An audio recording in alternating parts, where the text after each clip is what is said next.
नमस्कार दोस्तों। हाल ही में 23 नवंबर को इथियोपिया में एक बहुत बड़ा ज्वालामुखी विस्फोटक हुआ। यह इतिहास के पन्नों में 12,000 के वर्षों के बाद हाइली गुबली नामक स्थान पे हुआ। इस विस्फोटक के कारण 50,000 फीट ऊंचा राख के ढेर देखने को मिले, जिसे हम आसमान से आसानी से देख सकते हैं। यह राख के गोले धीरे धीरे ओमान और यमन की देशों की तरफ गए और फिर यह पाकिस्तान और भारत में भी देखने को मिले, जिसके कारण भारत में बहुत सारे विमानों को कैंसिल करना पड़ा।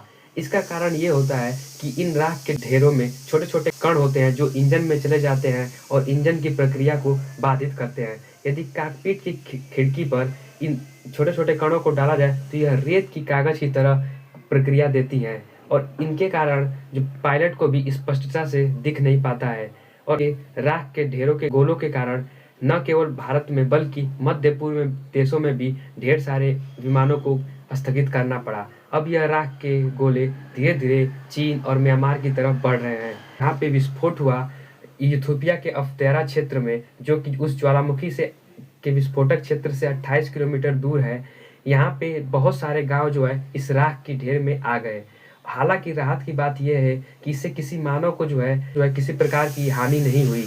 और इसका कारण ये है कि यह क्षेत्र जहाँ जिस गांव में हुआ इसमें कोई आबादी नहीं थी और यह जो है विश्व के अधिक तापमान वाले क्षेत्रों में से एक माना जाता है। इसे हम डानाकिल डिप्रेशन के नाम से जानते हैं।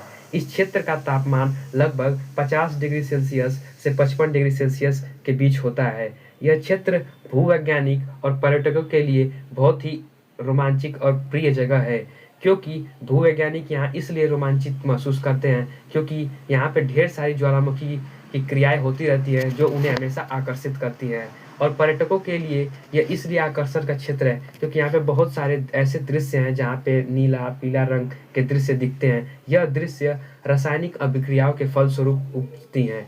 आप सोच रहे होंगे कि हजारों साल बाद यह ज्वालामुखी की घटना क्यों घटी। तो इसका कारण यह है कि हमारा जो अफ्रीका महाद्वीप है वह दो हिस्सों में बढ़ता जा रहा है। इस प्लेटों की गति के कारण जो हमारा अफ्रीका है वो दो हिस्सों में बढ़ता जा रहा है। और हमने स्कूलों में यह पढ़ा होगा कि जो हमारे महाद्वीप हैं सब बहुत पहले जो है हजारों साल पहले हमारे जितने महाद्वीप थे वो एक थे।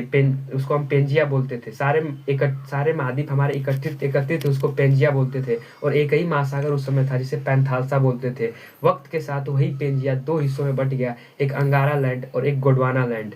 और फिर इस धीरे धीरे इन्हीं प्लेटों के मूवमेंट के कारण अफ्रीका और भी दो हिस्सों में बट गया। पहले अफ्रीका और अरेबियन प्लेट दोनों आपस में जुड़े थे, लेकिन वक्त के साथ ये भी जो है दो हिस्सों में बट गए। अब वर्तमान में प्लेटों के मूवमेंट के कारण हमारा जो अफ्रीका मूवमेंट प्लेट है वो दो हिस्सों में बढ़ता जा रहा है, एक तो न्यूबियन और एक तो सोमाली। आश्चर्य की बात यह है कि इन प्लेटों के मूवमेंट के कारण ही ढेर सारे ज्वालामुखी, भूकंप और हमें दरारें देखने को मिलती हैं। 2005 में इथियोपिया में इनकी वजह से ढेर सारी दरारें हमको देखने को मिली थी। एक दरार ऐसी थी जो 10 दिन में 60 किलोमीटर लंबी दरार थी। धन्यवाद दोस्तों। ऐसे वीडियो को देखने के लिए, ऐसे दिलचस्प भरी चीज़ों को देखने के लिए हमारे चैनल को सब्सक्राइब करें और लाइक करें और कमेंट सेक्शन में बताएं किस टॉपिक पे नया वीडियो बनाएं।